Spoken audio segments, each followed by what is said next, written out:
እና ለእኔ የአርሰናል ቤስት ፐርፎርማንሶች ያለፈው የውድድር ዘመን ምርጦቹ ፐርፎርማንሶች ሚኬል ሜሪኖ የተጫወተባቸው ጨዋታዎች ናቸው። ባየር ሚኒክን 3-1 ያሸነፉበት፣ ቶተናምን 4-1 ያሸነፉበት፣ ብሬንፎርድን 2-0 ያሸነፉበት፣ ከቼልሲ ጋር 1-1 ተለያይተው እነዚህ ሁሉ ጨዋታዎች እሱ ነበር 9 ቁጥር ሆኖ የተሰለፉ እና በጣም ትልልቅ ጎሎች አስቆጥሯል። ቅድም ያነሳሁት የኒውካስል ጨዋታ ላይም የማንቸስተር ዩናይትድም ጨዋታ ላይ ደግሞ አሁን ለስፔን እንደሚያደርገው ብዙ ጊዜ ለአርሰናል እንዳደረገው ከአመታት በፊት ለሶሲዳድ እንዳደረገው እየተቀየረ እየገባ ጎሎች ያስቆጥር ነበር። እንዲሁም የሶሻል ሚዲያ ሚሞችን አይ ነበር አይደለም። ልክ የሮናልዶ ናዛሪዮን ቁንጮ አድርገውለት የእሱን ፊት አድርገው በቃ እንደ ትልቅ ጎል አስቆጣሪ ሶሻል ሚዲያ ሚም ነው እንደዛ ሁሉ ይደረግ ነበር።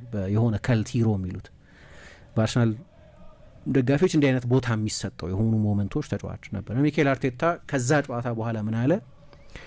ሳጥን ውስጥ በጣም አደገኛ ነው፣ አደጋ ማሽተት ይችላል። ልክ እንደ አጥቂዎች ሁሉ አንቲሲፔት ማድረግ ይችላል። ከቡድን ጓደኞቹ የሚመጣ ኳስ ወይ ከተጋጣሚ ቡድን ተጫዋች የሚሰራ ስህተት ሊሆን ይችላል።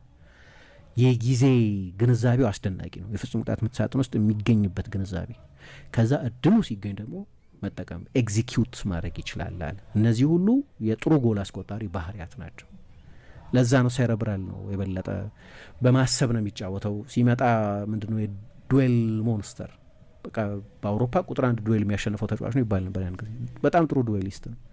አሁን በዚህኛው የዓለም ዋንጫ እንኳን በጣም ጥቂት ተጫውተው በቀደም በፖርቱጋልና በቤልጅየም ጨዋታዎች ላይ 9-1 ፍልሚያዎች ላይ ነበር የተሳተፈው። 9ኙንም አሸንፏል። ዱዌል ማስተር ነው። እውነትም ጥሩ ነው። ረጅም ነው። ሴንስ ኦፍ ታይሚንግ አስደናቂ ነው። እንደዚህ ግን በተለይ ደግሞ ለጎል ጥሩ መፍትሄ የሆነ ተጫዋች ነው። በሁለቱም ጨዋታዎች ላይ በተጋጣሚ ቡድን የፍጹም ቅጣት ምት ሳጥን ውስጥ 2 ጊዜ ነው ግን ኳስ የነካው እና ሁለቱም ጎሎች ናቸው። ከቤልጅየም ጋር 16 ጊዜ ነው ኳስ የነካው። በአጭር ደቂቃ ብዙ ኳስ ነው የነካው። ስለዚህ በጨዋታው ላይ ይሳተፋል እና በሉዊስ ደላፉዌንቴ አሰልጣኝነት ስር ደግሞ ከሚኬል ኦያርሰባል ቀጥሎ ብዙ ጎል ያስቆጠረው የስፔን ብሔራዊ ቡድን ተጫዋች እሱ ነው። ጀማሪ ተጫዋች አይደለም። ብዙ ጊዜ ልክ እንደ ዓለም ዋንጫው ሁሉ ማለት ነው። እሳቸው ወደ ኃላፊነት የመጡት ከ2022 የዓለም ዋንጫ በኋላ ነው እና ኦያርሰባል ብቻ ነው ከሱ የበለጠ ጎል ያስቆጠረው ለስፔን ብሔራዊ ቡድን። ጎል እንዲያስቆጠር የሚጠበቅ አይደለም።